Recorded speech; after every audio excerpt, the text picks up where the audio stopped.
तो बच्चों, स्वागत है आपका इस नई वीडियो में। इस वीडियो में हम लोग एक समान वैद्युत क्षेत्र में रखे वैद्युत द्विध्रुव पर बल आघूर्ण के व्यंजक का निगमन करेंगे। इसमें आप देख सकते हैं, मैंने आपका समय बचाने के लिए ये सारा कुछ लिख लिया है और मैं आपको अच्छे से समझाऊंगा। तो आप वीडियो के साथ बने रहिए, कॉपी पेन निकाल लीजिए और आप इसको अच्छे से समझ करके लिख लीजिए, ठीक है। तो चलिए शुरू करते हैं। दिए गए चित्र में एक समान वैद्युत क्षेत्र वेक्टर ई में वैद्युत द्विध्रुव आघूर्ण कितना पी वेक्टर ई वेक्टर के साथ थीटा कोण पर स्थित है।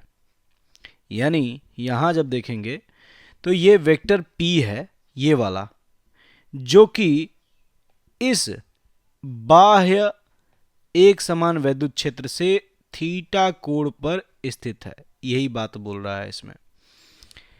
प्लस क्यू कूलाम आवेश बिंदु ए पर स्थित है।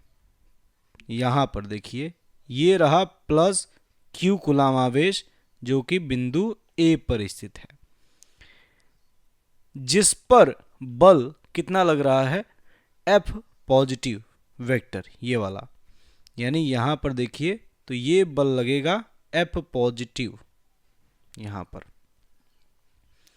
इसका मान कितना होगा, तो प्लस क्यू ई वेक्टर होगा, तथा माइनस क्यू कूलाम आवेश कहां पर है, बिंदु बी पर है, जिस पर बल कितना लग रहा है, एफ माइनस बल कार्यरत है। यहां पर एफ माइनस या एफ निगेटिव बल लग रहा है।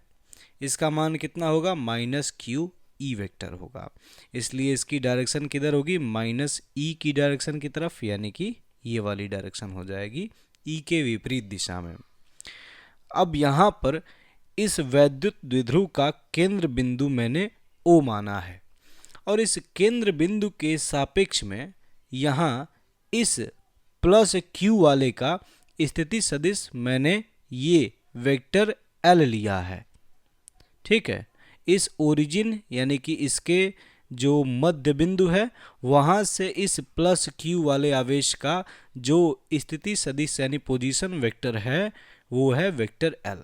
और उसी प्रकार से इसी मध्य बिंदु से माइनस क्यू वाले के लिए स्थिति सदिश क्या हो जाएगा, माइनस एल वेक्टर। क्योंकि दोनों तरफ तो ये जो दूरी है यानी लंबाई है वो तो बराबर है, किंतु दिशा जो है वो विपरीत है, इसीलिए इसका जो स्थिति सदिश यानी पोजीशन वेक्टर है वो माइनस एल वेक्टर हो गया है। अब इसके आगे हम बढ़ते हैं। तो आगे बढ़ने से पहले बल आघूर्ण का जो कॉन्सेप्ट है उसे मैं थोड़ा सा आपके लिए रिवाइज कर देता हूँ। तो यहाँ देखिए, ये एक कोई कण है जिस कण पर ये बल F लग रहा है, ठीक है। और ये इसको इस बिंदु O के सापेक्ष घुमाने का प्रयास कर रहा है।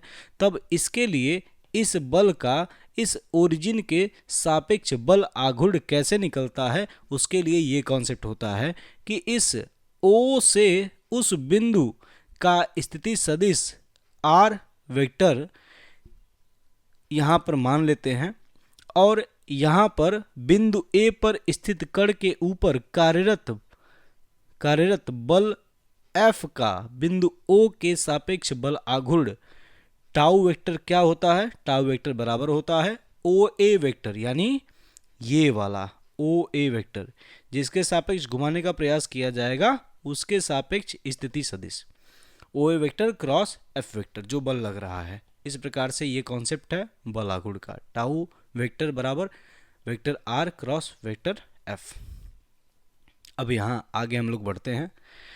एफ प्लस वेक्टर के कारण प्लस क्यू आवेश का बिंदु O के सापेक्ष बल आघूर्ण, इसको मैंने इस सिंबल से सांकेतिक दिखाया है, इसको टाउ प्लस वेक्टर। तो ये किसके बराबर होगा, तो भाई देखो, इस वाले बल का हम बल आघूर्ण निकाल रहे हैं, एफ पॉजिटिव वाले का, और ये इसको किसके सापेक्ष घुमाने का प्रयास करेगा, इस मध्य बिंदु O के सापेक्ष इसको घुमाने का प्रयास करेगा। इसलिए इसका जो बल आघूर्ण टाउ पॉजिटिव वेक्टर होगा वो ओ ए यानी ये वाला vector cross F positive vector होगा। यहाँ देखिए O A vector cross F positive vector.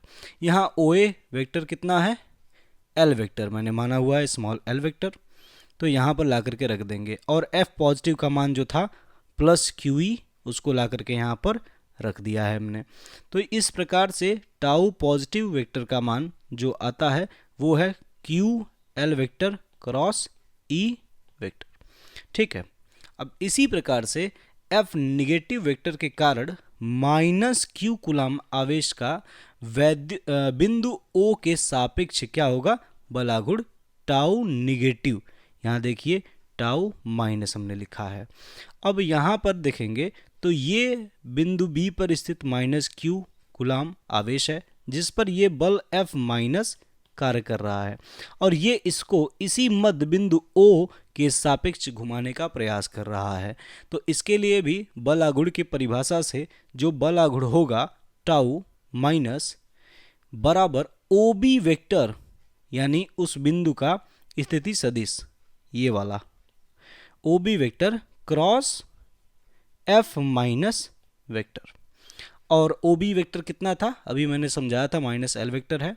और एफ निगेटिव कितना है, माइनस क्यू ई वेक्टर है। इन दोनों का मान ला करके जब हम रखेंगे तो ये आ जाएगा टाउ निगेटिव वेक्टर बराबर minus L vector cross minus Q E vector. इस प्रकार से माइनस गुणा होकर के प्लस हो जाएगा और इसका मान आ जाएगा टाउ माइनस बराबर Q L vector cross E vector. इसको हम लोग समीकरण नंबर 2 बना लेंगे और ये ऑलरेडी समीकरण 1 हम बना चुके हैं। अतः दोनों आवेशों के इस निकाय पर यानी वैद्युत द्विध्रुव पर कार्यरत नेट बल आघूर्ण क्या होगा, इन दोनों अलग अलग बल आघूर्णों का सदिश योग हो जाएगा। तो ये नेट बल आघूर्ण टाउ वेक्टर बराबर tau positive plus tau negative vector हो गया। हम क्या करेंगे, दोनों समीकरण 1 व समीकरण 2 से मान को रख देंगे। मानों को जब रखेंगे तो दोनों ही मान समान हैं, तो इस प्रकार से दोनों जुड़ करके 2ql vector cross E vector बनाएंगे। और यहाँ टाउ वेक्टर बराबर आ जाएगा, इस 2 को हम पीछे ले जा रहे हैं तो q इंटू 2l वेक्टर आ जा रहा है क्रॉस ई वेक्टर। अब यहाँ पर अगर देखेंगे तो ये है l vector, positive l vector, और अगर मैं कहूँ कि 2l वेक्टर कितना होगा तो इसकी लंबाई 2l वाले की इसकी लंबाई की दुगनी होगी, लेकिन दिशा कौन सी होगी, वही वाली दिशा होगी। यानी कि यहाँ से लगाए और यहाँ तक का जो वेक्टर होगा यही क्या होगा, आपका 2l वेक्टर हो जाएगा। और अगर आपको वैद्युत द्विध्रुव आघूर्ण वेक्टर P की डेफिनेशन याद है तो P बराबर होता है कि Q इंटू 2l वेक्टर, जहाँ 2l वेक्टर क्या है, इस प्लस Q वाले का माइनस Q वाले के सापेक्ष स्थिति सदिश है।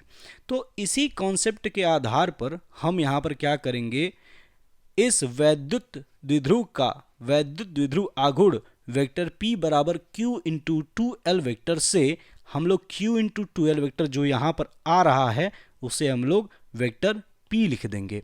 इस प्रकार से ये सूत्र बन जाएगा टाउ वेक्टर बराबर P vector cross E vector. इस प्रकार एक समान वैद्युत क्षेत्र में रखे वैद्युत द्विध्रुव के ऊपर लगने वाले बल आघूर्ण टाउ वेक्टर का परिमाण कितना होगा, तो ये C बराबर A क्रॉस B वेक्टर से आप इसका फार्मूला जानते होंगे, वेक्टर C का परिमाण बराबर होता है वेक्टर A का परिमाण गुणे B का परिमाण गुणे साइन थीटा। इसी प्रकार से टाउ बराबर क्या आ जाता है, PE साइन थीटा। देखने के लिए धन्यवाद। समझ में आ गया हो तो लाइक कर देना और कोई भी डाउट हो तो कमेंट करना। Thank you.